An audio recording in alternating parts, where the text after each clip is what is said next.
And the race is on. Pivotal from the outside. Gobilis rushing up General Onay. Moving up down on the inside is Mutiara.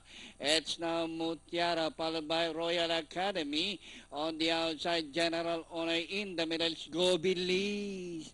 Four runners fighting for the lead. Gobilis in the middle. Royal Academy by the Real Mutiara. General Onay. Pivotal is 4 lengths away in fifth position, rushing up, dreaming again. The real thing is racing by the Real Zing Lifeline, living for love. Fourth last, Naglalabyog.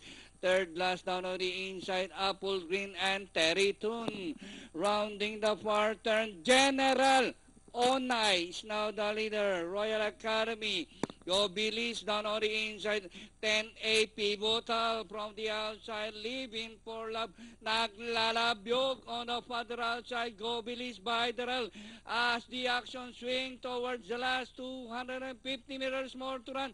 Pivotal is now the leader. Living for love. Naglalabyog is on the outside. But Pivotal this time by some 2 lengths. Naglalabyog is on the outside. Living for love.